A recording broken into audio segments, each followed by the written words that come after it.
일타 강사와 함께하는 경제일타해법. 오늘은 꼭 알아야 할 세금을 알려주실 분을 모셨습니다. 이장원 세무사님 어서 오세요. 네, 반갑습니다. 네, 안녕하세요. 저는 이장원 세무사라고 합니다. 고액의 세금이 나올 때가 있는데 대중분들이 사실 많이 접촉할 기회가 없더라고요. 그래서 그런 거를 좀 실무를 하는 입장에서 알려주면 좋겠다라는 생각이 들어가지고 제가 계속 유튜브 채널 운영도 하고 이렇게 좋은 방송 나와서도 많은 것들 전달해드리려고 노력하고 있습니다. 첫 번째 질문 드려볼게요.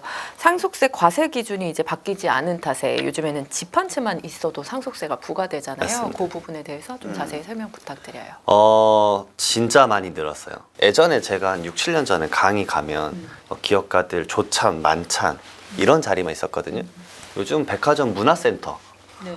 주민센터 강의 뭐 이런 섭외가 들어올 정도예요. 아, 이게 정말 보통의 세금이 되고 있구나 라고 느꼈는데 실무적으로 제가 상담을 하다 보면 상속이 이런 식입니다. 그냥 집 한 채 있고 현금 한 2, 3천만 원 있고 그냥 돌아가신 거예요. 근데 그 집이 예전에는 5억 정도였는데 그 집이 지금 15억이 된 거예요. 그래서 상속세가 뭐 4억 막 이래 나오는 거예요. 그러면 이제 세금 낼 돈 없잖아요. 그쵸. 집 팔아야죠. 이제 그 15억짜리 뭐 14억에 금매 팔고 세금 내고. 이제 이게 너무 허다해진 게 2016년도에 제가 그래서 그 부동산원 통계를 봤어요. 부동산 서울 아파트 평균 매매 가격. 그게 한 5억 5천, 5억 6천 정도 돼요. 그러면 상속세가 20 몇 년 전에도 일괄 공제가 5억 원 있었어요. 그러니까 일괄적으로 그냥 5억 원을 빼줄게. 그러면은 상속세가 한 500만 원, 600만 원 나오거든요. 근데 2013년도 데이터 좀 보게 되면은 한 10억 5천만 원 정도? 그러면 상속세가 한 1억 700, 1억 1000 이렇게 나와요. 이제 자산 가치가 증가되고 돌아가시니까 상속세가 이제 부쩍 커진 거죠. 근데 생각보다 상속세에 대해서 많은 분들은 생각을 하지 않아요. 그러니까 뭐 예를 들어서 부동산을 뭐 딸에게 이렇게 준다라고 하게 되면은 일반적으로 생각하는 세금은 그거잖아요. 뭐 양도세나 증여세나 뭐 취득세 이런 걸 생각하죠. 근데 상속세 지금 얼마다라고 얘기를 하면서 딱 들어가면 생각을 한 번도 안 해본 세금이기 때문에 그 논란의 강도가 엄청 크세요. 지금 한 39% 정도가 10억이 넘더라고요. 서울에 있는 아파트 중에. 근데 이게 한 몇 년 지나면 80%가 10억이 넘어간대요. 그러면 다 상속세를 내야 되는 대상자가 되실 거예요. 그 숫자가 꽤 크더라고요. 몇십만이. 지금 상속세가 정확하게 기준이 지금 어떻게 되시죠? 일괄 공제가 5억 원 있어요. 어찌되었던 거주자라는 요건만 충족하면 그러니까 한국에서 있다가 뭐 경제적 활동을 하다 돌아가셨다가 5억 원을 빼주는 거고, 배우자가 있으면 최소 5억 원에서 이제 최대 30억 원까지 뭐 비율을 계산을 해요. 막 이 배우자 상속 공제를 다 계산하기는 어려우시니까 배우자가 있으면 10억까지는 상속세 안 나온다 생각하세요. 말씀을 드리곤 하죠. 주택을 상속받을 때 그럼 내야 하는 세금들 어떤 게 있고 절세 방법이 무엇인지 알려주세요. 아까 말씀드리다시피 진짜 주택이 대부분이세요. 그냥 주택 한 채 있고 그냥 현금 조금 있고 보험은 사실 거의 없으세요. 보험금 받는 경우 한 1,000만 원, 2,000만 원. 뭐 주식은 거의 없으시고요. 코인은 거의 제로고 자동차 정도. 그러니까 결국은 우리의 상속 재산의 7, 80%는 주택이 차지하고 있는데 이것도 잘 받아야 된다고 여러 번 말씀을 드려요. 결국 이제 이 상속이란 건 부의 이전이라고 봐서 저는 울타리 세금이라고 말을 하는데 윗세대가 이제 혹시나 아버지가 돌아가시면 아버지는 끝이지만 자녀는 이걸 받으면서 스타트거든요. 그러니까 미래 자녀가 이걸 또 팔 때는 결국 세금을 많이 낼 수도 있어요. 그래서 처음에 가격을 어떻게 설정할 거냐 이런 이슈도 고민을 해야 되고, 그다음에 두 번째로는 처음에 취득할 때 취득세를 내요. 그렇죠. 취득세를 낼 때도 무주택자가 받을 때와 유주택자가 받을 때 3배 정도 차이가 나요. 어제 상담하신 분도 무주택자인 상속인이 받으면 취득세가 한 1,200, 네. 근데 유주택자가 받으면 한 3,600 나오더라고요. 많이 차이 나네요. 그러니까 취득세도 상당히 이 부담이 크세요. 갑자기 돌아가시고 나서 그 주택을 넘겨봤는데 내가 우선 6개월 이내 그 1,000만 원, 3,000만 원을 마련해야 돼요. 근데 계좌에 3,000만 원 있으신 분이 물론 있을 수 있겠지만 그게 부담이 안 된다라는 건 불가능에 가깝죠. 엄청 부담이 될 수 있겠죠. 그리고 취득을 하지 않으면 이 이거 주택을 팔 수가 없어요. 등기가 대합할 수 있으니까. 결국은 취득세를 내야 된다라는 점이 있기 때문에. 그래서 무주택자가 예를 들어서 한 명이고 유주택자가 2명이다. 근데 상속인데 다 같이 받아야겠다 할 수 있잖아요. 3분의 1로 받으면 안 되고 무주택자가 34를 받고 나머지 두 분이 33을 받으면 돼요. 무주택자가 지분이 조금이라도 높으면 전체를 무주택자로 봐줘요. 아 그래요? 그래서 취득세가 좀 낮게 나와요. 그러니까 이런 거 하나 때문에 2천만 원 이상을 줄일 수도 있겠죠. 자녀분들 중에는 이걸 안 받으려고 하는 사람도 있어요. 근데 왜 안 받으세요? 물어보면 이유가 그거예요. 청약의 조건이 날아가요. 상속주택에 대한 지분 일부라도 받아버리면 그 사람은 무주택자가 아니에요. 청약법 관련해서는 유주택자가 되기 때문에 만약에 당첨이 됐다? 그러면 부적격자가 돼서 일정 기간 이내에 그 지분을 정리를 해야 돼요. 그러면 또 그 지분을 누가 사겠어요? 다 그 지분권자인 다른 사람이 사야 되는데 형제가 돈이 있냐? 그럼 없으면 증여를 해야 되잖아요. 그럼 증여세인 거래 비용이 엄청 많이 나오거든요. 근데 거기서 또 민감하게 다툼이 발생할 수 있죠. 왜냐하면 내가 지금 지분을 받으면 그동안에 쌓아놨던 청약의 좋은 가점이 날아갈 수도 있겠는데 지금 안 받으면 안 될 것 같아. 이 미래에는 이 상속재산이 다시 회수된다라는 보장을 못 할 것 같아. 그런 딜레마에 엄청나게 빠져요. 예, 그래서 뭐 받고 바로 팔고 막 이런 것도 많아요. 근데 어떤 상속인은 바로 팔고 싶어. 근데 여기 어머님이 계속 살고 있어. 이걸 팔면 어머님은 거처로 옮겨야 돼. 막 그런 딜레마도 빠져요. 쉽지가 않은 것들이 많이 껴 있습니다. 그래서 상속 다툼이 많이 일어나는 거고. 그 다음에 유주택자가 취득을 하더라도 이게 주택수에서 5년간은 빠져요. 상속주택은. 빠진다는 말은 뭐냐면 내가 기존에 주택이 있었는데 상속주택이 막 세 채가 늘어나서 갑자기 그 다음 주택 취득할 때 중과세를 낸다라고 하면 당황스럽잖아요. 갑자기 나는 애기채 못하게 상속으로 받은 건데. 그래서 이것들은 5년간 주택수에서 우선 빼주겠다. 기존에 있던 것만 주택수로 봐줘서 추가로 주택을 취득할 때 다주택자에 대한 취득세 중과세를 매기진 않겠다. 보유도 마찬가지세요. 재산세랑 이제 종합부동산세도 마찬가지로 주택수에서 5년간 빼진다. 그리고 종합부동산세 같은 경우는 또 뭐 지분 40% 이하거나 지분이 공시지가가 6억 원 이하면 5년 이후에도 우선은 주택수에선 빼주겠습니다. 그래서 적용을 해줍니다.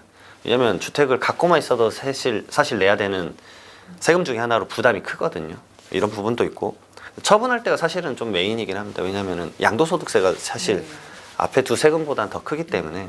그래서 종전주택이 있고 새로 이 상속을 받게 되면은 이거 팔 때 갑자기 비과세를 못 받으면 당황스럽거든요. 그러니까 비과세가 막 몇 억씩 차이 나요. 뭐 비과세를 받았을 때와 못 받았을 때 뭐 2, 3억씩 차이 나는 경우가 허다하거든요. 그러니까 상속주택을 이제 말 그대로 주택수에서 빼주는 그런 제도도 있으니까 이걸 좀 잘 알아보셔야 돼요. 근데 이제 상속받는 주택이 한 채가 아닌 경우가 있어요. 막 세 채가 있을 수도 있잖아요. 그러면 이 주택수에서 빼준다라고 하는 주택, 상속주택을 우리는 선순위 상속주택이라고 불러요. 그 말은 뭐냐면 세 채 중에 한 채만 이걸 인정해줘요. 그러니까 받으실 때도 잘 받으셔야 돼요.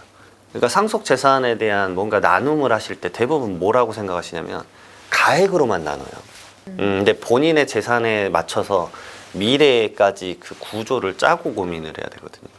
그런 것들을 이제 다 말해줄 수 있는 이 뭔가 세무사님과 좀 이 업무를 진행하는 게 차라리 낫겠다 그 얘기를 꼭 해요. 왜냐면 본인의 포트폴리오에 맞게 해야지. 단순히 자산 뭐 30억인데 3명이니까 10억씩. 왜냐면 상속을 경험해 본 적이 없으시니까 그냥 10억씩 칼 자르듯이 되는 거 아니야? 라는 생각은 생각보다 이 대입이 안 되기 때문에 거기서 조금의 이제 손실을 볼 수도 있겠죠. 근데 그거는 우리가 같은 가족이었잖아요. 그 정도 서로 이해하고 좀 다투지 않는 방향으로 잘 조율을 하시는 걸 정말 권해드려요. 너무 많이 다투셔서 요즘. 그러니까요. 너무 많이 다투요. 다툼을 얘기하셔가지고 그러면 부모님 유산을 두고 다툴 때 좀 현명하게 미리 좀 어떻게 하면 좋을까요? 저는 요즘 그냥 말씀드린 건 무조건 좀 여유가 된다 그러면 증여를 해라. 증여를 미리 네. 해라. 근데 이거 환경마다 다를 수밖에 없어요. 결국은 부모님 20억짜리 주택 하나랑 뭐 10억짜리 그냥 주택이라고 해볼게요. 10억짜리 주택 하나랑 현금 2, 3천만 원 있어요. 이건 증여 절대 못합니다. 왜냐하면 이걸 주는 순간 불안해하실 거예요. 이 보살핌을 받을 수 있을 것인가 이런 불안감이 있거든요. 그래서 제가 말씀드린 거 뭐 이런 거예요. 20억짜리 주택 하나가 아니라 10억짜리 하나랑 5억짜리 뭐 상가가 2개 있다 그러면 여유가 된다면 이런 것들을 미리 좀 자녀에게 줘라. 특히나 권하는 건 저는 이제 30, 40대까지는 자녀들한테는 그 마중물이 필요하다고 많이 말씀드려요. 왜냐하면 이 한국 사회에서 사실 게임 스타트를 못해요. 여력이 없으면. 결혼 자체도 불가능하잖아요. 결혼 평균 비용이 3억 3천만 원인데 신입사원 연봉이 3,400이잖아요. 그러니까 거의 뭐 불가능에 가깝죠. 거의. 그래서 최근에 연구 결과도 나왔잖아요. 저도 기사 보고 그래 당연히 이럴 거라 생각을 했는데 그 기사가 뭐였냐면 뭐 2030은 영끌에서 주택을 샀었다 엄청나게. 근데 그 막상 비율 따져보니까 한 16만 건의 이제 주택 취득자금 소명계획서에 연구를 했는데 실질적으로 그 영끌을 해서 그러니까 DSR 40% 이상 해가지고 주택 산 2030은 3%도 안 돼요. 대부분 20-30% 이상은 부모님한테 받아서 산 거예요. 예. 맞아요. 근데 그게 지금 안 주면 어떻게 되냐면요. 제가 경험을 했는데 그 응어리가 50대, 60대까지 가시더라고요. 아, 근데 그분이 엄청난 자산가셨어요. 근데 그분이 그분이 700억이었거든요. 그래서 280억이 상속세가 나왔었는데 그 상속인의 나이가, 그러니까 받는 자녀의 나이가 60대였어요. 요즘은 5, 60대 상속인이 허다해요. 60대가 허다합니다.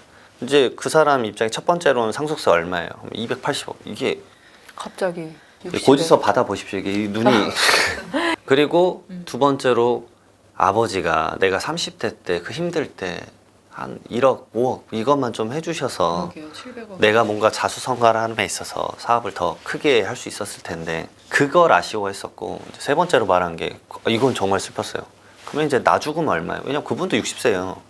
네. 받고 나서 네. 동시에 그걸 고민하셔야 되네요. 네. 그러니까 480억에서 이제 돌아가시면 200억 내거든요. 그리고 또 돌아가시면 100억 내고, 그러니까 3대 넘어가면 100억 남아요. 그러니까 이제 상속세 부담이 이제 조금씩 자산을 형성하실 분들 더 부담이 될 수 있다는 거죠. 그래서 미리미리 증여해라는 게 제가 가장 일반적인 룰이고, 네. 이제 미리 준비를 못 하시면은 뭐 어쩔 수 없겠지만 최대한 이 유언이나 이런 형태로 살아생전에는 그 자산에 대한 이 상속인들을 앉혀놓고 얘기를 하셨으면 좋겠어요. 이걸 전혀 안 해놓고 가시잖아요. 그러니까 나 죽으면 알아서 해 이러실 수 있잖아요. 그러면 진짜 제가 여러 번 봤지만 집안 개판 나요. 진짜 무조건 싸워요. 종합소득세나 이런 건 내가 번 것에 대해서 내가 그냥 내면 끝이잖아요. 이건 사람의 관계가 엮인 세금이거든요. 가족의 세금이라서 무조건 만나서 얘기했으면 좋겠어요. 상속이 일어나고 나서 꼭 막 잠수를 타세요, 한 분이. 예. 진짜로 별일이 다 펼쳐지는데요. 제가 막 얘기 많이 했는데 막 30억 넘어가면 싸워요, 진짜로. 50억 넘어가면 경찰 부르고 100억 넘어가면 조용합니다. 왜냐 법정에서 어차피 만나거든요. 예. 아 정말 너무 슬퍼서 그래요. 그래서 제가 말하는 게 문자나 전화하지 마라. 만나라. 네. 그리고 좀 기둥 같은 중재자가 꼭 있었으면 좋겠다. 기둥 같은 중재자가 없으면 이게 힘들다. 그러면 가끔 그 얘기 하세요. 세무사님이 와서 말을 해달라고. 그 절대 안 된다. 왜냐하면 그쵸. 선생님은 저를 찾아왔으니까 이미 선생님 편이라고 생각할 거다. 그렇죠. 제발 본인들이 직접 얘기를 해야 된다. 그런 것이 어색하더라도 해야 된다. 직접적으로. 그래 많이 말씀을 드립니다. 그럼 부모님이 돌아가신 후에 상속세 신고 순서가 어떻게 진행되나요? 우선은 기간이 짧아요. 뭐 5월 달에 돌아가셨다. 그래서 뭐 5월 14일 날 돌아가셨다 한다면 5월 말일자로부터 6개월 이내 신고를 해야 돼요. 그러니까 6, 7, 8, 9, 10, 11, 11월 말까지 신고도 해야 되고 납부도 해야 돼요. 납부 방식이 있다 말씀을 좀 드릴게요. 신고를 해야 되는데 많은 분들이 생각하세요. 그 어떤 거 생각하시냐면 연말정산 정도로 생각해요. 아 이거 뭐 한 하루 이틀이면 하는 거 아니야? 기간을 왜 6개월을 줬을까를 꼭 생각을 해보셨으면 좋겠어요. 네. 6개월이 빠듯해요. 정말 좁아요. 예, 그래서 이 6개월에 대한 그 기간 동안에 뭘 해야 되는지 좀 말씀을 드리면 우선 장례식장까지는 알아요. 뭐 상조를 쓰든 장례 지도사를 쓰든 뭐 이런 것들 해야 되겠구나 인지하시고 장례식장 비용 이제 지불하시고 그 영수증 꼭 모아 놓으세요. 그 상속세 때 경비로 쓸 수 있으니까. 그리고 이제 뭐 봉안시설을 한다거나 자연장지를 한다거나 그럼 그 비용도 경비로 인정되니까 영수증 무조건 보관하시고 그 다음에 이제 본격적으로 이제 뭐 한 달 이내라고 대부분 말씀을 드리는데 사망신고를 하셔야 돼요. 이것도 한 달 이내에 해야 됩니다. 그 과태료가 있긴 있더라고요. 5만 원 정도 과태료가 있고 그다음에 사망신고를 해야지만 가족관계증명서 우리를 떼보시면 거기 앞에 사망이라고 떠요. 그 서류를 들고 가야 되기 때문에 근데 가족관계증명서에 사망으로 뜨는데 한 2주 걸려요. 생각보다 행정처리 업무가 나는 지금 여유로워서 시간이 많아도 행정처리 업무에 시간이 걸려요. 사망신고를 하러 주민센터나 이제 시군구청 가시게 되면은 이제 바로 이제 담당 공무원분이 말씀 주세요. 안심상속 원스톱 서비스 하실 거냐고. 그게 뭐냐면 이분의 모든 이제 부동산과 그 금융거래 내역을 다 할 수가 있어요. 하다못해 국세, 지방세, 연금 막 이런 거 다 할 수 있어요. 그게 한 20일 걸려요. 그러니까 모든 게 기간이 좀 걸린다는 거 알아야 돼요. 그래서 모든 정보가 바로 나오는 게 아니다. 현장에서 부동산 내역은 바로 줘요. 토지, 건물, 선박, 자동차 내역 바로 줘요. 그 대신 나머지 부분들은 금융권에 이제 요청을 해서 받아야 되기 때문에 시간 자체가 좀 걸려요. 그래서 거기에서 쭉 내역이나 이런 리스트를 찾은 다음에 그 다음에 이제 다음 단계로 넘어가는 거예요. 이제 3개월 단계로 넘어가는 건데 그 모든 은행과 보험회사, 증권회사를 가야 돼요. 내가 상속인인 걸 입증할 수 있는 서류를 챙기고 네네. 그래야 거기 있는 계좌를 받아갈 수가 있어요. 그러니까 쉽지가 않아요. 그래서 그 콜센터에다 전화를 해서 저는 말씀드려요. 필요한 서류가 뭔지를 미리 알아보라고. 그래서 사망신고하러 간 김에 상속인들한테 제가 말씀드리는 게 본인의 신분을 입증할 수 있는 다양한 서류 있잖아요. 진짜 간단한 거, 뭐 주민등록 초번, 뭐 재적증명서 막 이런 거 있잖아요. 기본증명서 10개씩 떼놓으세요. 왜냐하면 이걸 제출하는 데가 있고 복사한 다음에 돌려주는 데도 있어요. 그러니까 이거를 할 때마다 한 부씩 떼서 간다는 생각 자체를 하지 마시고 아, 내가 지금 엄청난 데를 많이 돌아야 될 수 있고 서류가 많이 필요하구나. 그러니까 차라리 오늘 온 김에 10부씩 떼놓자. 무조건 그냥 떼놓으세요. 필요하실 겁니다. 그 시간을 줄여야 되기 때문에. 그래서 모든 이제 은행 막 다 가셔야 돼요. 다 가고 그다음에 예를 들어서 어떤 상속인이 대표자로 간다 그러면 위임장도 다 써야 돼요. 생각보다 시간이 많이 걸리는 게 어느 한 은행만 가도 반나절 보낼 때가 있어요. 그러니까 본인이 여유가 좀 있어야 돼요. 근데 또 문제는 뭐냐면 실무적으로 이런 거잖아요. 이런 페이퍼 잡을 좀 할 수 있는 자녀가 가야 돼요. 그러잖아요, 사실은. 이게 어머님들은 이게 뭐야? 막 모르세요. 그러니까 아무리 보내놔도 업무 처리가 안 된다고요. 어쨌든 그래 시간 내셔서 가시는데 갈 때 단순히 그렇게 이제 잔액 받아오시는 거 하면서 잔액증명서 얼마인지 알아오고 여기로 그치는 게 아니라 제가 많이 말씀드린 게 10년치 계좌 내역을 엑셀 파일로 요청을 해라. 10년치 계좌 내역을 엑셀 파일로 꼭 요청을 해야 되는 이유가 우리 상속세가 그렇게 되어 있습니다. 증여를 하고 나서 10년 이내에 돌아가시면 그 이내에 증여했던 모든 내역을 상속세 때 다시 얹어서 높게 계산해요. 근데 증여를 했는지 안 했는지 어떻게 알 수 있느냐? 계좌 내역을 보는 거예요. 그래서 상속세는 신고서 넣고 끝이 아니라 신고서 넣고 9개월 이내에 상속세 조사를 무조건 하거든요. 그때 10년치 계좌 내역 피상속인 걸 다 봐요. 그래서 예를 들어서 내가 뭐 예를 들어서 딸에게 예전에 결혼한다고 전세자금 뭐 1억 빌려줬다. 안 걸리셨다고 하시는 분들 맞죠? 왜냐? 세무서가 그래 한가하지 않아요. 막 이렇게 다 보고 있지 않는단 말이에요. 나중에 그렇죠. 근데 이럴 때 다. 이럴 때 보는군요. 걸리고. 야, 살아생전에 줘도 국세청 아무 말도 걸리지도 않아 하시는데 이때 걸리면 어떻게 되냐면 그 당시 안 냈던 증여세를 먼저 내야 돼요. 그리고 그 당시 신고를 안 했잖아요. 무신고 가산세가 20%. 그다음에 납부불성시 가산세가 좀 무서워요. 그게 연 8, 9% 쌓이거든요. 10년 치면 한 8, 90%가 쌓여요. 그리고 얘가 다시 상속재산에 얹어져요. 그래서 상속세를 또 내야 되고 상속세 과소신고 가산세 10%가 또 붙고 그다음에 납부불성시 가산세가 또 붙어요. 6가지 세금이 붙거든요. 그러니까 타격이 커요. 다 뱉어내는. 예. 그래서 증여는 오히려 하실 거면 좀 명확하게 미리미리 신고하라고 차라리 말하고 싶을 정도고 이 10년이라는 호흡이 길기 때문에 그 계좌 내역에 대해서 진짜 꼼꼼하게 본다. 그래서 저는 이제 피상속인 계좌만 그래 요청하는 게 아니라 상속인 분들 것도 당연히 요청해요. 왜냐? 상속인 분들 계좌도 볼 테니까. 상속인들 10년 것도 봐야 되는 이유가 뭐냐면 여기 계좌에는 적유에는 그 상속인한테 준 게 안 떠요. 상속인 계좌에는 받은 사람의 피상속인이 떠요. 은행마다 적용 시스템이 달라요. 이런 것도 있고 상속인 이외 의자는 5년이에요. 대표적인 게 이제 사위, 며느리, 손주, 형제 정도. 이제 그분들도 사실은 당연히 그 당시 상속재산 얹어지고 증여세 내야 되고 그런 부분들을 꼼꼼히 확인하셨으면 좋겠어요. 이걸 확인을 좀 안 하시는 편이 있는데 이게 좀 잘 확인하셔야 아 이거 아버지한테 내가 빌린 거였다. 그러면은 이게 증여와 차용은 아예 성질이 다르기 때문에 세금이 발생하는 수준이 달라질 수 있어요. 근데 이 계좌를 저 같은 경우 살펴보는데 2, 3개월 걸려요. 10년치 걸 봐야 돼요. 10년치 걸. 예. 그래서 6개월이 제가 상속세 신고 기간이 짧다라고 말씀드리는 거예요. 정말 이거 좀 염두하셔야 돼요. 계좌를 보는 시간이 꽤 오래 걸린다. 제가 말씀드리지만 엑셀 파일로 안 주는 금융권이 많아요. 제가 이거 꼭 혹시나 금융권 담당자분들이 보시면은 제가 꼭 말씀드리고 싶은 게 제발 엑셀 파일로 좀 주십시오. 예. A4 박스 제가 이렇게 한 2박스 받아본 적도 있거든요. 어떻게 해야 되냐면 그걸 다 쳐야 돼요. 아 진짜 힘들어요. 제발 부탁드립니다. 그렇게 이제 계좌 내역을 확인하기 시작해야 되고 3개월 이내 또 해야 되는 게 상속 포기랑 한정 승인을 하셔야 돼요. 이거는 법에서 정한 기간이기 때문에 아버지 사업하다 돌아가시면 진짜 말도 안 되는 막 채권 채무자들이 이제 연락이 오기 시작할 수도 있어요. 그런 것들 정리를 하기 위해서라도 3개월 이내 그런 것들 빨리 가름을 타야 돼요. 계좌 내역을 보고 또 뭐를 확인하냐면 아까 말씀드렸던 채권을 확보해야 돼요. 이거 아버지가 친구분에게 1억 빌려준 게 있었네. 그래서 아까 다시 약간 돌아가면 아버지의 휴대폰, 어머니의 휴대폰은 절대 없애시면 안 돼요. 최악이 초기화시키는 거예요. 왜냐? 일반적으로 보세요. 내가 친구한테 1억을 빌려준다 그러면 우리가 흔히 하는 그 메신저나 문자 하나 정도 남기지 않아요? 야, 1억 원 보냈다. 천천히 갚아. 요 정도는 보낼 거라고요. 알았어. 그러면 빌려줬다는 걸 서로 인식하고 있다는 거잖아요.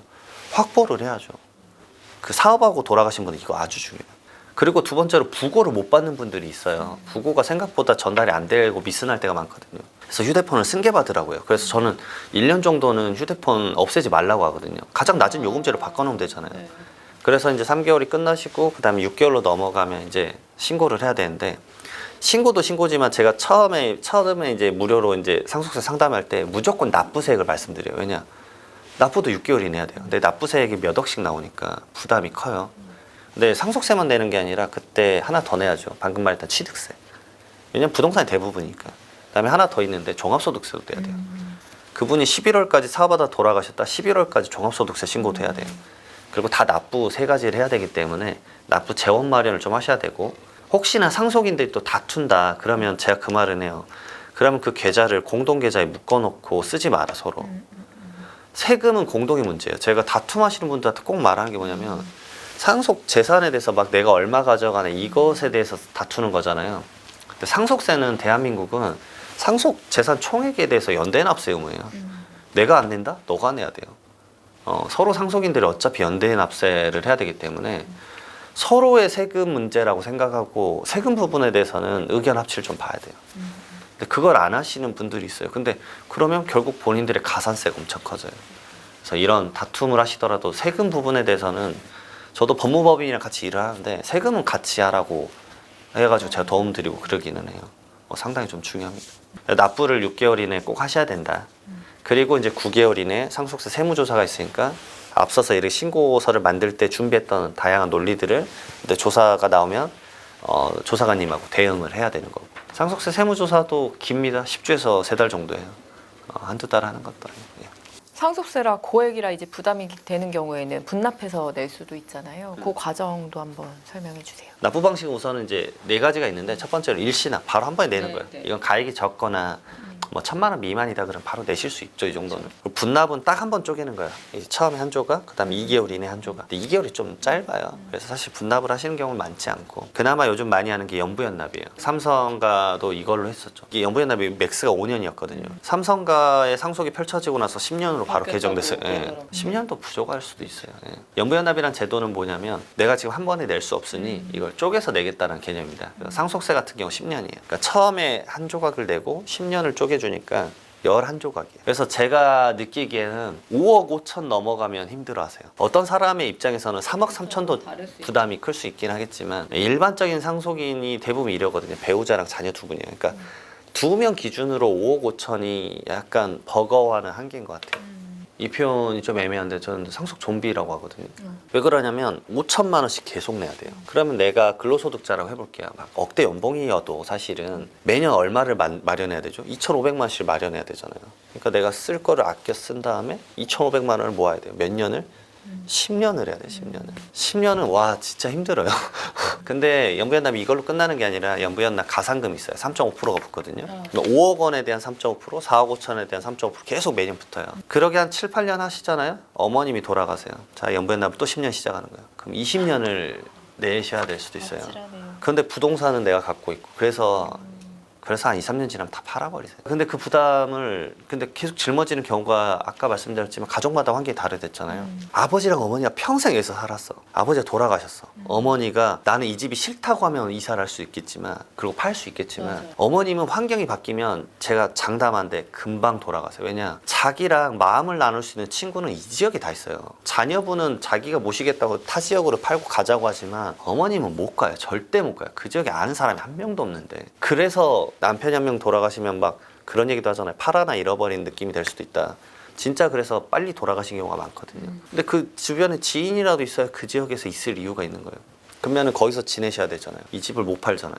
10년간 내야지. 그래서 연부연납이 정말 진짜 좀 부담이 있을 수 있는데, 이게 그나마 10년이라는 기간을 호흡을 연장해 주지만 약간 진짜 상속세 낸다고 호흡이 좀비처럼 될 수 있다. 연부연합 끌고 물건 담보를 잡아야 돼요. 담보를 제공하지 않으면 연부연합 신청을 안 해줍니다. 그러니까 부동산의 담보를 잡는 경우가 많다라는 점도 알고 계시면 좋겠고, 이제 마지막 네 번째 세금 내는 제도 중에 하나의 물납을 많이 고민을 하세요. 물납은 간단해요. 물건으로 납부하는 거예요. 부동산이나 내가 갖고 있는 유가증권이 상속재산의 한 2분의 1 이상이다 라고 하면은 이걸로 납부를 할 수 있어요. 최근에 이제 물납을 크게 하신 분이 한 분 있죠. 넥슨 회장님이시죠. 4조 6천억 정도를 이제 넥슨 주식을, 비상장 주식을 물납을 했죠. 물납은 사실 대부분의 제가 요즘 권하는 건 부동산이에요. 그리고 인구가 감소하고 있는 지역. 행정안전부에서 2021년도에 인구 감소 지역을 89곳을 아마 지정을 했을 거예요. 5년에 한 번씩 지정하거든요. 제 생각에 26년도에는 늘으면 늘지 줄진 않을 것 같은데, 그 지역의 부동산을 내가 상속받은다 가정을 해볼게요.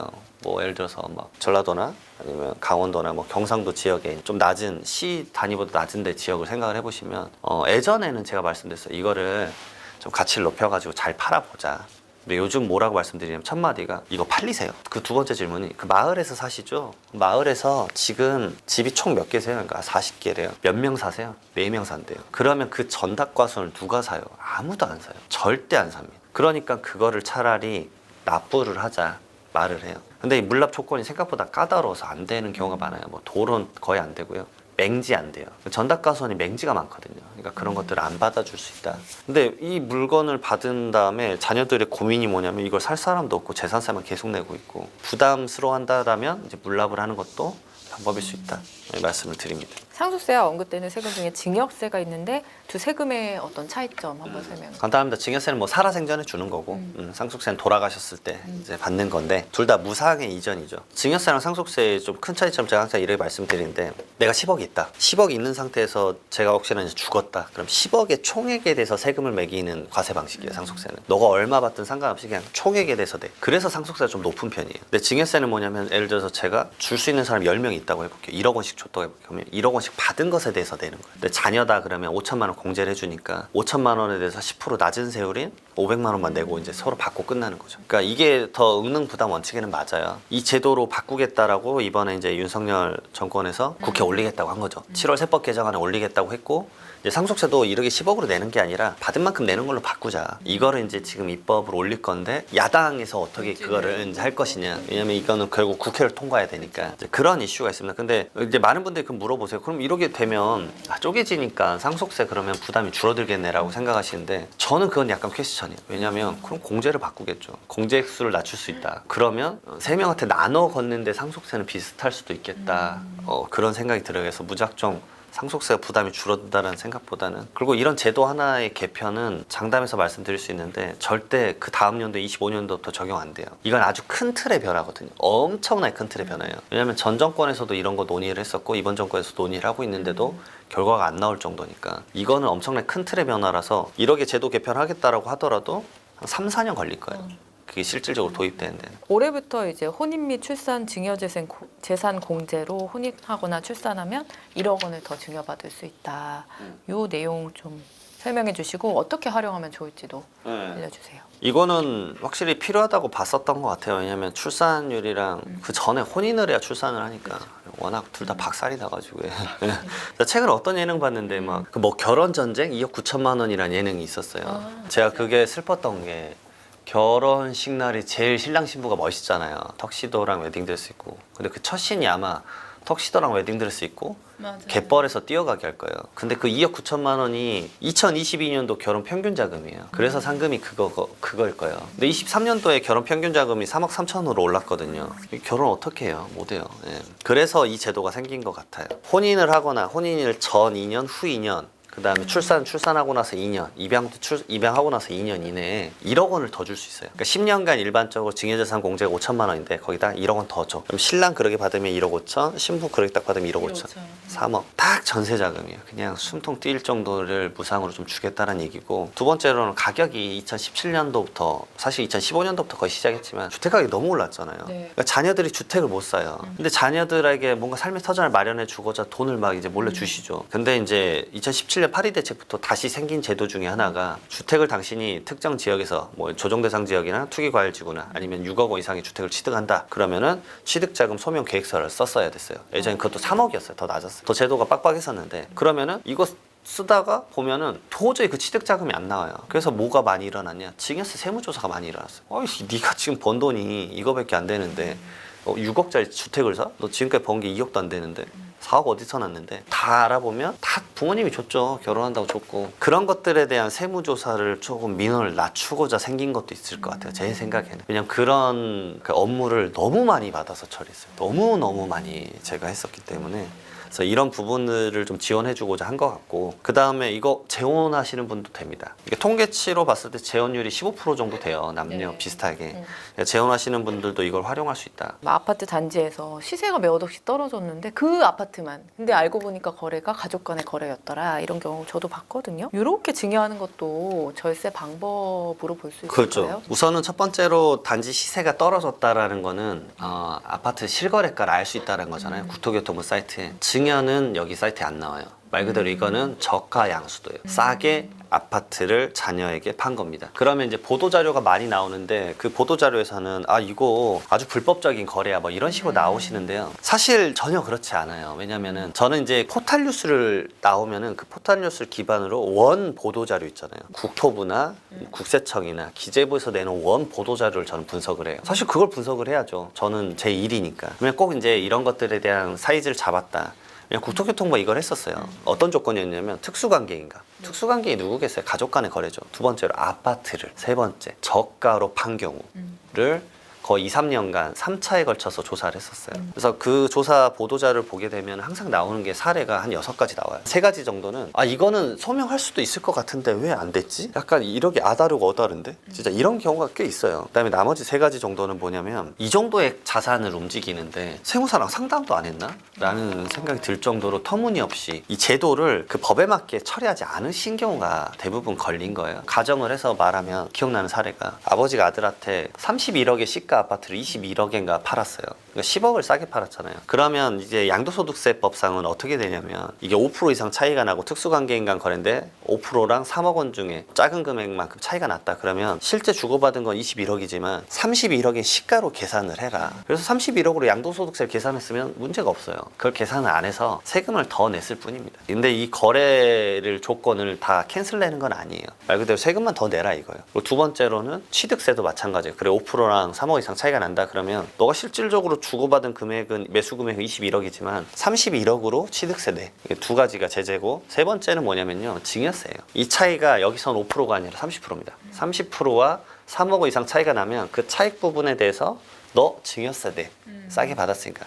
이 3가지 업무만 처리를 하게 되면은 그것에 대해서는 전혀 문제가 없어요. 말 그대로 그 제도를 활용한 거니까. 오히려 이거는 제도를 잘 활용하면 세금을 더 많이 줄일 수 있어요. 엄청 많이 줄일 수 있어요, 사실은. 그래서 제가 시뮬레이션을 해서 강의 때는 많이 말씀을 드리는데 10억 원 정도의 아파트를 저가 양수도 한 6억 원으로 하잖아요. 그러면 자녀한테 발생하는 세금이 아까 말했던 증여세잖아요. 증여세가 500만 원 정도 나와요. 500만 원이 부담된다 그러면 하지 마시고. 그다음에 요즘 이거 문의가 많은 케이스는 뭐냐면 이 아버지가 1세대 1주택 비과세를 받을 수 있는 조건이 이라서 이걸 하는 거예요. 그럼 양도소득세가 영원히 나와요. 그러니까 이 전체 거래에서 10억 원짜리 아파트를 6억 원에 자녀한테 파는데 아버지는 비과세, 자녀는 증여세 500만 원 끝이에요. 그러니까 세금이 500만 원 발생해요. 물론 취득세 별도로. 그러면 자녀에게는 좋은 부의 이전 방식이 될 수 있어요. 그러니까 잘못 알고 활용했을 때 이게 말 그대로 뭐 기사도 나고 탈이 나는 건데 꼭 이런 것들은 이제 좀 근처에 계신 세무사님이나 이런 분들한테 물어봐서 좀 처리를 했으면 좋겠다고 꼭 말씀을 드려요. 생활비는 여기 나온 대로 증여세, 비과세 대상이라 뭐 괜찮다. 그러면 요 기준 범위를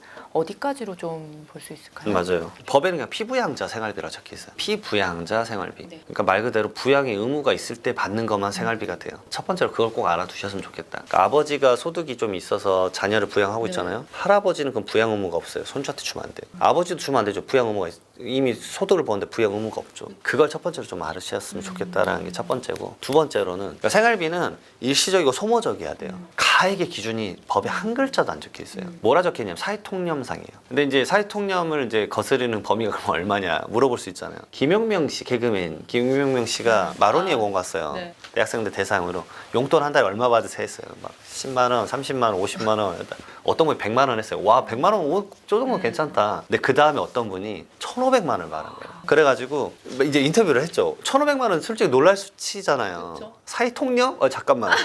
제가 해볼 문제예요. 근데 그분이 이제 그 얘기를 하더라고요. 자기는 초밥 먹고 싶으면 이제 일본 가고 놀이공원 가고 싶으면 홍콩 간대요.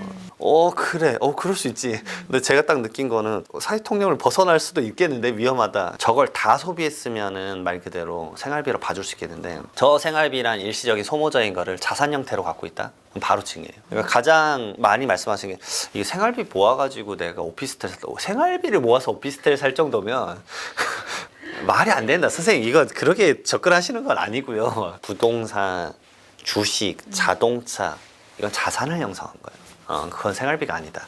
제가 그 말을 하죠. 교육비, 생활비 그럼 따로따로 줘도 전혀 문제가 되지 그렇죠. 않나요? 교육비 같은 경우는 상관이 없죠. 왜냐하면 교육비 같은 경우는 대학 학자금이니까. 그런 것도 제 개인적으로 이렇게 말해요. 자녀를 통해서 주지 말고 바로 입금해라. 그러면 예를 들어서 뭐 내가 A라는 학교, 대학교가 막 찍혔다 그러면 딱 찍혔잖아요. 명확히 찍혔는데 그런 것들은 이제 입증하기가 편하니까. 역으로 제가 또 말씀드리고 싶은 건 병원비. 병원비 오히려 아버지가 아들 주는 게 아니라 자녀들이 돌아가시는 부모님을 부양할 때 마지막에 효도한다고 주는 거잖아요. 이것도 마찬가지로 비과세요. 따져보시면 병원비를 생각보다 비싸요. 가장 메인으로 비싼 게 간병비예요. 간병비는 또 외국인 근로자분들이 많아서 본인들은 소득 포착을 하고 싶지 않아요. 현금으로만 받아야 돼요. 근데 월에 막 500씩이에요. 그게 2, 3년 쌓여봐요. 와병 생활이 좀 길잖아요. 그럼 몇 억이에요. 근데 이제 그 다음에 말씀하시는 게 뭐냐면 내가 이렇게 부모님한테 지원해줬으니까 이거 차감시켜야 되는 거 아니냐. 차감 안 돼요. 왜냐? 그것도 비과세 항목이에요. 그럼 제가 그 말을 하죠. 그럼 선생님이 어렸을 때 돈 생활비 받은 거 그걸 다 과세하라는 얘기랑 똑같다. 근데 말을 제가 그렇게밖에 할 수가 없어요. 그러니까 애석한 거죠. 세금을 피하려고 이제 계좌에 남기지 않고 그냥 ATM에서 뽑아서 그냥 직접 현금으로 주시는 맞아요. 경우들 많잖아요. 이런 경우는 정말 세금을 피할 수 있나요? 우선은 안 걸리셨으면 이제 기다려 보십시오. 이제 잘 걸려요. 네. 잘 걸려요. 그래서 제가 말씀 많이 드리는데 여러분들이 생각할 수 있는 다양한 루트는 이미 국세청이 20년 전부터 거의 다 생각을 했고 거의 다 많이 이제 포착하는 방법들이 있기 때문에 그리고 이제 뭐 이런 현금 출금해가지고 막 쟁겨놓아서 막 쓰실 수도 있긴 하겠지만 첫 번째로 이제 추정상속재산인 게 있어요. 왜냐하면 이 돈을 뽑는 시점이 대부분 우리 아버지 곧 돌아가시네 이때 막 뽑아요 허겁지겁. 그래서 그 법이 뭐라고 돼 있냐면 이걸 또 잡는 법이 있어요. 사망 개시일 1년 이내에 2억 원, 2년 이내에 5억 원의 자금이 갑자기 어디로 빠졌다. 그러면은 이거를 누가 소명해야 되냐면 납세자가 소명해야 돼. 못하면은 2억 원과 20% 중에 작은 금액 빼고 나머지 금액을 그냥 상속재산으로 넣어버려요. 결국은 이런 게 이슈가 있을 수 있어요. 물론 이제 진짜 부모님이 빼신 경우도 있어요. 제가 아시는 경우는 이제 막 돌아가시기 전에 막 다양한 사람들에게 베풀어야 된다 그래서 막 진짜 300만 원씩 막 병문안 오면 막 300만 원씩 주고 그러셨어요. 그 소명하는데 얼마나 힘들었는지 몰라요. 두 번째로 막 지리산 10만이한테 심 얻어와야 된다고. 근데 거의 다 현금만 받거든요. 근데 억울함은 존재하니까 법에서 이렇게 해놔. 왜냐면은 사실 그 돈의 대부분을 출금한 거는 대부분 자녀한테 갈 확률이 높거든요. 그리고 이제 또 그 얘기도 말씀드려요. 100만 원 이상 현금을 써본 게 마지막에 언제시냐고 물어봐요. 현금 쟁여놓으면 뭐 하실 건데 어떻게 쓰시려고요? 번거로움이 있고 왜냐하면 번거로움 생각보다 크세요. 요즘 그 카드 갖고 다니는 것도 귀찮아가지고 휴대폰에 박아두고 지금 쓰고 계신데 지금. 그래서 현금을 쓰는 것 자체도 어렵다. 네, 그런 말씀도 드립니다. 손주한테 증여할 때 붙는 이제 할증과세 이를 활용하면 오히려 절세의 방법이 될 수 있다. 그 방법 소개해 주세요. 우선은 이게 5억 원을 그냥 바로 아래 자녀에게 증여를 하면 8천만 원 정도 나와요 증여세가. 그러면은 내가 원래 손주를 주기로 마음 먹었다 그러면 아버지 통한 8천만 원 또 8천만 원이잖아요. 1억 6천이잖아요. 한 번에 주면은 1억 400만 원 나와요. 왜냐면은 바로 주게 되면은 이 세대를 생략하고 주게 되면은 할증과세로 해서 30%가 더 붙어요. 물론 일정 요건이 부합을 하면 40%더 붙거든요. 근데 대부분 30% 붙는다고 가정을 하면 원래 나와야 되는 8천만 원에 30%더 붙으니까 1억 400이거든요. 하지만 전체적인 액수로 봤을 때는 어쨌든 5천, 600만 원 정도가 세이빙이 되죠. 그런 것들의 이제 가장 기본적인 접근 방식이에요. 그리고 이 손주 증여를 요즘 많이 물어보신 이유는 뭐냐면요. 피상속인, 돌아가신 분들 나이가 엄청 많아요. 80대 이상이 50% 넘고요. 70대까지 합치면 77%가 돼요. 그러니까 그분들의 자녀 나이도 많지만 손주들 나이가 이미 성년이에요. 그래서 요즘은 자녀의 결혼 준비가 아니라 손주의 결혼 준비를 고민하는 거예요. 손주가 이제 사회에 발을 내딛었는데 어떻게 마중물을 줄까에 대한 고민의 상담도 상당히 많아요. 근데 자녀들보다 손주분들이 대부분 인원수가 더 많아요. 그러니까 상속재산이 많다 그러면 분산을 많이 해주는 게 유리할 수 있겠죠. 그 다음에 두 번째로 유리한 점이 하나는 뭐냐면 아까 말씀드렸지만 상속인은 10년간 증여한 걸 합산한다 그랬잖아요. 상속인 이외의자는 5년이 지난 지나면 합산이 안 돼요. 그래서 손주한테 주는 거예요. 손주는 5년만 지나면 돼요. 그러니까 증여할 때 증여세를 낮은 세율 10%를 냈는데 자녀한테 줬더니 막 7년 8년 있다 돌아가셨어요. 그러면 어차피 내 상속세율이 50%예요. 그러면 예전에 냈던 10%에서 차액인 40%를 더 내야 된단 말이에요. 근데 이거를 7, 8년 전에 손주한테 줬다고 해볼게요. 합산이 안 되니까 10% 되고 끝난 거예요. 상속세는 낮아지고. 그러니까 그런 것들을 활용할 수 있다는 거죠. 그리고 이미 부모가 많이 받았다라면 어차피 더 주면 상속세율이 높으니까, 증여세율이 높으니까 안 주는 것도 있고. 그 다음에 가장 핵심 뭐냐면요, 손주를 줄 만한 이 부모 세대의 여력이 안 돼요. 저도 사실 그런 말을 해요. 태어나자마자 자녀 2천만 원씩 줘라, 기본 공제만큼은 줘야지. 제 친구들이 그럴 여력이 안 돼요. 2천만 원 어떻게 줘요 지금. 내일 당장 지금 먹고 사는 게 힘들었고 대출금 이자를 어떻게 갚냐 이러고 있는데, 자기 자녀한테 통장 만들고 2천만 원 주라는 건 어불성설이 말이 안 돼요. 그래서 이걸 누가 줘야 되냐면 할아버지 세대가 줘야 돼요. 그래서 그런 말씀을 많이 드리고 상담도 들어오는 편입니다. 이런 경우도 또 주변에 있었는데, 부모와 자식 간에 이제 금전을 거래할 때 차용증을 써야 된다. 그래서 차용증을 쓰면 이제 증여세 과세를 피한다. 뭐 이런 얘기를 들었는데, 차용증을 쓰면 그럼 어떤 점을 좀 주의하면 좋을까요? 사실 부모 자식 간에 차용증 쓰는 문화는 거의 없었을 거예요. 근데 그게 아까 이제 전편에서 말씀을 드렸었죠. 2017년 파리 대책이 나오고 나서부터 자녀들이 결혼하려고 주택 살려고 하는데 주택 취득자금 어떻게 썼냐, 그거를 이제 쓰라고 하니까 처음에는 어땠냐면요, 그냥 이거 뭐 대충 써, 이거 뭐 있겠어. 근데 그걸로 조사가 3군데서 나와요. 세무서만 나오는 게 아니라 시군구청, 부동산원, 그 다음에 국세청이에요. 그래서 이 조사 사례들이 2018년까지 막 쏟아졌어요. 그러니까 이제 사람들이 어떻게 했냐면, 아 그냥 돈 주면 큰일 나네. 그러니까 인식이 됐죠. 네. 그래서 2018년 하반기부터 이제 뭐가 생겼냐면, 야 부모 자식 간에는 이 돈 주는 것도 차용증 써놔야 된다. 차용증 안 쓰면 안 돼. 야 무슨 부모 자식 간에 차용증을 써 이러지만, 아니 안 쓰면 그러면은 세무서에서 조사 나오면 뭘 들이밀 건데, 그냥 돈 빌렸어요. 말 한마디로 안 된다. 그러게 해서 차용증의 문화가 엄청나게 활발하게 된 거예요. 그래서 차용증을 이제 쓰신다 그러면 제가 이제 첫 번째로 말씀드리는 게, 이게 조사의 가장 핵심이기는 해요. 세금은 실질과세예요. 자녀가 변제 능력이 있어야 돼요.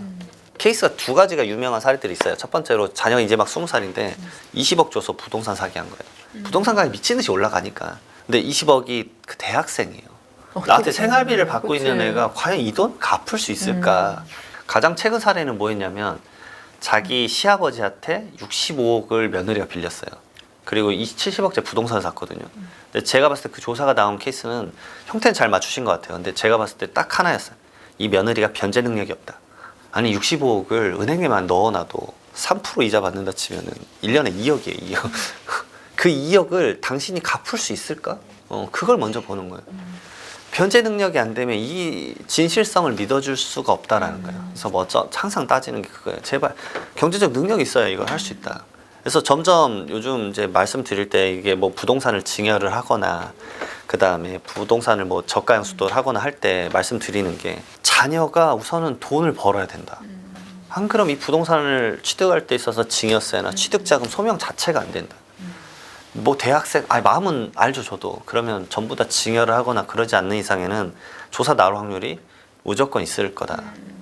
너무 그렇게 허투루 생각하지 마라. 그렇게 말씀을 드려요. 그래서 첫 번째로는 변제 능력, 그다음에 두 번째로는 구글링만 좀 해보시면 차용증 정말 많이 나오니까 검색을 좀 해서 양식을 꼭 쓰세요. 당연하겠죠. 채권자랑 채무자가 누군지, 얼마를 빌리는지, 이자는 몇 프로로 할 건지, 언제부터 갚을 건지. 왜냐하면 처음에 이자만 갚다가 원금은 언제부터 갚을 건지 여러 개 설정할 수가 있잖아요. 그런 다양한 계약 조건들을 두 분의 상황에 맞춰서 꼭 하셔라. 그 다음에 저는 그날 무조건 말씀드려요. 인감증명서 각각 채권자랑 채무자한테 발급해라. 왜냐면 나라에서 발급하는 서류니까 그 날짜가 딱 픽스되어 있잖아요. 그 날짜로 해야죠. 왜냐면 추후에 이 서류를 제출할 때 이 진실성이 보여야 되니까. 과세관청도 무조건 추징하겠다는 목적은 아니에요. 근데 이런 게 나오니까 이거 당신 입증을 좀 해주세요라는 거거든요. 해명 자료를 좀 보내달라 이거니까. 그래서 이제 그런 것들 다 작성하고, 전 꼭 말씀드려요. 스캔해서 본인의 이메일에 좀 보내놓으세요. 아니면 USB에 담거나, 아니면 요즘 클라우드 많잖아요. 왜냐면 그거 써놓고 잃어버리시니까. 너무 많이 잃어버리세요. 문서 좀 써놓고. 원래 좀 더 나아가면 사실은 그 자녀의 부동산에 근저당권 설정하기도 해요. 막 공증까지 안 나가고 거기까지 나가시는 경우도 있고요. 한 단계 더 나아가면 원래는 그 원리금 상환에 대해서 그 비영업 대금의 이익이라서 원천징수도 해요. 제가 아시는 분은 원천징수 진짜 하고 있어요. 왜냐하면 돈을 빌려준 아버지라고 어머니라고 하고 저 아들이라고 할게요. 제가 이자를 갚을 때마다 어머니한테 이자 소득이 생기는 거예요. 이것도 솔직히 말하면 소득세 신고를 해야 돼요. 그것까지 많이 안 하신 경우가 많으니까. 근데 이 전제 조건은 뭐죠? 진짜 다음 말씀드릴 주의사항인데 제발 갚으셔야 돼요. 이걸 돈을 빌린 척을 하는 게 아니라 돈을 빌린 겁니다. 저한테 상담하실 때 이걸 돈을 빌린 척으로 해서 증여세만 우선 피해 가자 뭐 이래 말씀하세요. 그러니까 아니 선생님 이거 빌리신 거예요. 빌린 척이 아니라 이자를 변제를 하셔야 된다. 그러면 가끔 말씀하세요. 막 이자를 1년에 한 번 갚으면 안 되냐. 막 그렇게 말씀하시는데 제발 월마다 자동이체를 걸어놔라. 1년에 한 번 갚으면 이 기간 동안에 이자를 변제한 내역이 한 번도 없잖아요. 조사가 이때 나오면 어떡하실 건데요. 월마다 냈던 내역이 있어야. 그리고 한 2, 3년 하시다가 멈추는 경우가 있어요. 아 이거 끝난 것 같다. 조사 안 나오네. 3, 4년 있다가도 나와요. 5년, 7년 있다 나온 것도 있었기 때문에 그러게 좀 간단히 생각 안 하셨으면 좋겠다 말씀드리고. 세금을 안 내도 5년만 안 내고 버티면 자동으로 소비해야 된다. 거의 진짜요? 방금 말씀드렸던 건데 과연 과연 꿈 같은 소리시고요. 그래서 상속세랑 증여세는 이게 국세 부가제척 기간이라고 합니다. 이 기간이 지나면 사실은 소멸해가지고 부가권이 소멸하기 때문에 상속세랑 증여세는 이게 기간이 대부분 이렇게 잘못 알고 계세요. 상담할 때 10년 지나면 되는 거 아니에요. 10년 아니에요. 10년 아니고 약간 부정한 행위가 있으면 15년이고요. 아주 큰 부정행위가 있다. 그러면은 세법에서 잘 쓰지 않는 표현인데 안날로부터 1년 있어요. 그러니까 국세청이 35년 지나고 나서 그때 알았어. 안날로부터 1년 이내에 부과를 할 수가 있어요. 생각보다 여러분들 생각하는 것만큼 생각보다 쉽지 않습니다. 그리고 그 전에 뭐 어떻게든 뭐 안 내면 압류 걸고 공매 넘겨가지고 받으려고 할 거니까. 경매랑 공매의 상속 물건이 진짜 많아요. 다툼도 있고 그다음에 물건이 안 팔리니까 그런 경우도 많다라는 점 참고하시면 좋을 것 같습니다. 기업들이 사실 이런 과도한 상속세 때문에 정말 해외 같은 경우는 아예 기업을 해외로 매각하는 경우도 있더라고요. 존폐의 갈림길에 섰다. 뭐 이런 사례들에 대해서 한번 설명해 주시죠. 이거 진짜 요즘 상담 많아요. 제가 요즘 강의 많이 가는 데가 이런 기업협회 강의가 올해 부쩍 늘었는데 요즘은 점점 근데 어느 사이즈 되는 기업은 세무사님을 아예 고용을 해서 이것만 그쵸. 준비를 해요. 한 3년, 5년씩. 왜 그러냐면 세금이 너무 높습니다, 사실. 최근에 이제 중소기업 진흥회였던가요? 거기서 이제 그 인터뷰에 설문조사를 했었는데요. 생각보다 우리나라의 장수기업이라고 하잖아요. 좀 우리나라 물론 다른 나라에 비해 장수기업의 이 수명이 좀 짧은데 20년만 넘어 장수기업인데 그분들의 오너의 아주 높은 비율, 제가 알기로는 40~50%인데 60대 이상이에요. 근데 그분들 고민하는 게 뭐냐면요. 그쵸. 나 혹시나 이거 상속세가 근데 얼추 계산을 해보세요. 그냥 비상장 주식 가치를 계산하거든요. 엄청난 금액이 나옵니다. 엄청난 금액이 나와가지고 예전에 뭐 3세븐이나 손톱깎이 회사는 이미 팔아버렸잖아요. 외국에다가 상속세 못 내니까 주식 다 팔아버렸거든요. 그런 경우가 많죠. 삼성 같은 경우도 처음에는 이제 연부연납 한다고 1년마다 매년 2조 4천억 정도 내는 걸로 알고 있는데 근데 이부진 사장이 주식을 팔고 있죠. 첫 해년도는 그래서 담보 잡아서 냈어요. 근데 안 되니까 결국은 팔아버리시잖아요. 그러니까 이게 기업체를 운영하는 데 있어서 너무 힘들어요. 일반적인 그냥 기업 사이즈로 넘어갈게요. 일반적인 뭐 중소기업, 그냥 뭐 중소기업도 사이즈가 좀씩 다를 수 있겠죠. 제가 경험한 건 이래요. 사업이 잘 되고 있어요. 대부분 이제 그 오너 중심의 회사예요. 쭉 가고 있어요. 근데 이분이 딱 돌아가시잖아요. 갑자기 회사는 솔직히 하락을 아주 크게 겪어요. 왜냐? 오너 중심이기 때문에 오너가 돌아가시면 모든 사업체가 연이 끊겨요. 아이 뭐 이 씨 잘했었는데 뭐 이제 돌아가셨고 회사 운영 되겠어? 다른 데랑 옮겨야겠다. 쫙쫙 빠져나갑니다. 근데 문제는 이 올라갔을 때 이 시점으로 주식 가치를 계산해서 여러분 상속세를 내야 돼요. 그러니까 미치는 거예요. 두 개의 어려움이 다 공존하는 거예요.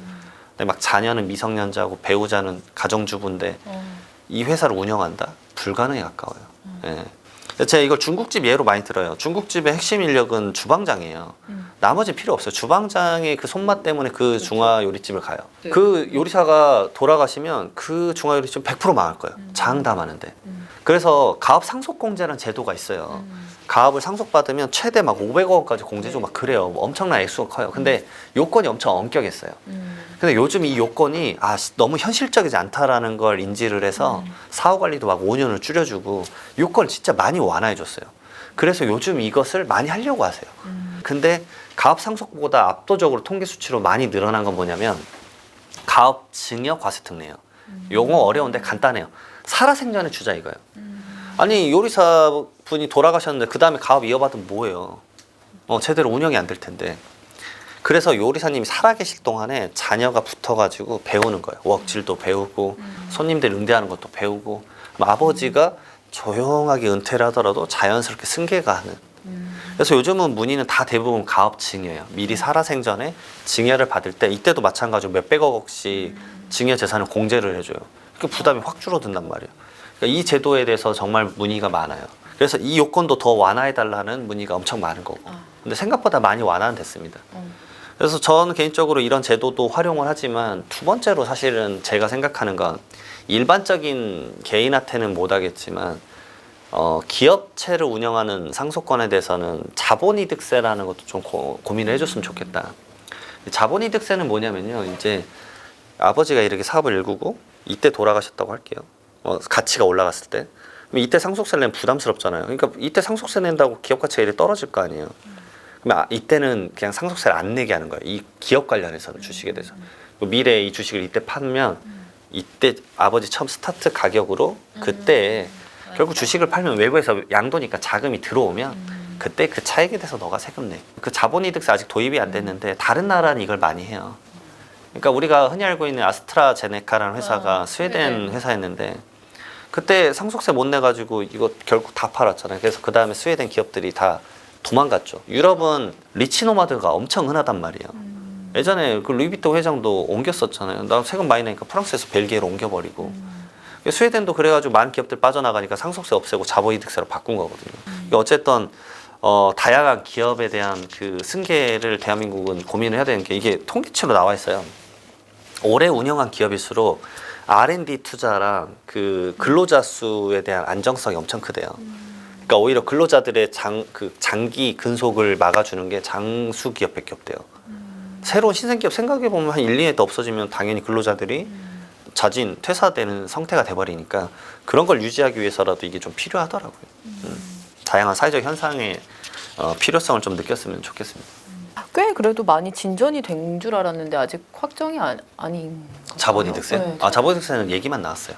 아직은 전혀 확정되지 않았어요. 가능성은 어떻게 보세요, 선생님은? 근데 기업만 이렇게 적용을 한다 그러면 중소 중견기업은 어느 정도 해주지 않을까. 왜냐하면 가업상속공제나 이 가업증여 과세특례도 했으니까. 근데 이게 공존하기 어려웠고 컨트롤하기 어려울 수 있으니까 그냥 우리 가업증여 과세특례를 쓰세요라고 할 수도 있을 것 같아요. 가업증여 과세특례가 그래서 그나마 제일 지금 현 상황에서는 가장 현실적이고 좋은 거라서 이것에 대한 컨설팅 문의도 꽤 많아요. 예. 증여세를 이제 줄일 수 있는 방법으로 뭐 가족법인, 자녀법인 뭐 이런 걸 활용하는 방법이 있다고 하더라고요.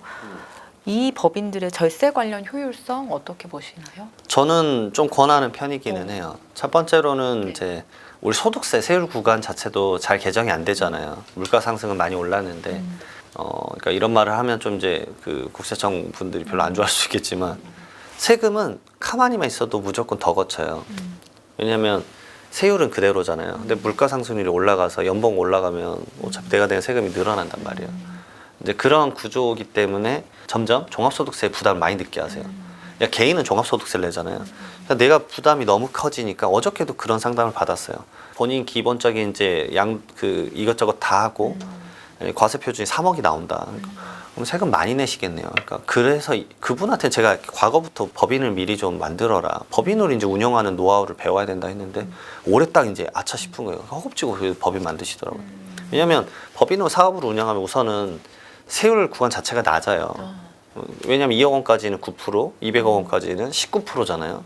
그러니까 일반적인 종합소득세보다 압도적으로 낮단 말이에요. 종합소득세는 최고 세율이 막 45%니까. 그러면 이제 또 그런 얘기를 하실 거예요. 아니 어차피 법에서 돈 벌고 여기로 옮겨야 되지 않냐. 요즘 자산가분들은 그냥 개인하고 법인하고 이렇게 가요. 그냥 따로 가요.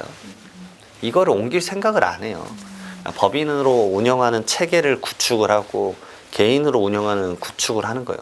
그래서 부동산 투자를 한다 그러면 주택은 절대 법인으로 하면 안 돼요. 취득할 때부터 중과세율인 아주 높은 12.4%나 13.4%, 그다음에 종합부동산세도 가장 높은 단일세율인 2.7%나 5%를 내요. 그러니까 법인으로 운영한다는 건 정말 미친 짓이죠. 그러니까 개인으로 해야 돼요. 그리고 주택은 개인으로 할 때 어떤 이점이 있냐? 비과세라는 이점이 있어요. 법인 비과세가 없거든요. 그러니까 예를 들어 부동산 투자를 한다고 하면은 개인은 주택을 투자를 하는 거고 법인으로 만약 한다 그러면 상업용 부동산 말 그대로 비주거용 부동산에 대해서는 이건 법인으로 해야 되겠다. 양도 차익이 커서 미래 양도세가 클 수 있으니까. 그러니까 이렇게 같은 두 가지 틀이 운영될 수 있게끔 하는 게 생각보다 크고 그다음에 여기 이 법인 자체가 그러면 가족 법인이다. 주주들이 자녀들이 있다. 그러면은 여기서 수익이 생기면 자녀들한테 배당을 해줄 수 있는 거예요. 배당과 증여의 차이점만 알아도 절세를 많이 할 수 있는데 증여는 말씀드렸잖아요. 10년 내 증여한 거 계속 합산이 돼요. 그러니까 예전에 2천만 원 증여를 했지만 또 이번에 1억 원 증여한다. 그럼 1억 원에 대해서는 바로 증여세가 나와 버리잖아요. 10년 내니까. 10년 호흡은 상당히 길어요. 정말 길어요. 근데 배당은 매년 줘도 돼요. 왜냐 종합소득세니까 매년 딱 끝나면 세금, 매년 끝나면 세금, 매년 끝나면 세금. 그냥 내고 끝이라고요. 합산되는 증여가 별도로 없어요. 그러니까 그런 것들만 잘 활용해도 생각보다 가족법인으로 자녀에게 이 절세를 해줄 수 있다. 이런 점들도 잘 활용하셨으면 좋겠습니다. 이제 마지막 질문입니다. 구독자분들한테 세무사로서 말하는 진정한 부의 이전에 대해서 설명을 해주신다면. 개인적으로 상속세와 증여세는 이제 제가 영상 촬영하면서도 말씀드렸지만 이거는 가족 세금인 것 같아요. 그러니까 사람 먼저 보셨으면 좋겠어요. 이게 돈만 먼저 보시게 되면은 다투입니다. 100% 다투시고 이제 그 원하는 성과도 달성할 수 없기 때문에 사람을 먼저 집중하고 대화 나누시고 그다음에 그것 통해서 우리 가족 내에서 최대한 절세할 수 있는 방향, 울타리 내를 벗어나지 않는 절세를 하는 방법이 뭔지를 최대한 많이 공부하시고 하셨으면 좋겠어요. 왜냐하면 증여와 상속은 평생 있다가 한 번 딱 터졌을 때 몇 억이에요. 그러니까 종합소득세 같이 매년 뭐 500만 원, 100만 원 내는 그런 세금이 아니기 때문에 좀 공부도 많이 하고 절세하게 되면 막 1, 2억씩 절세되는 경우도 많으니까 최대한 공부 학습을 또 이 가족 테두리에서 다 같이 공유했으면 좋겠습니다. 이런 좋은 영상 많이들 보시고요. 네. 세무사님 오늘 말씀 감사합니다. 네.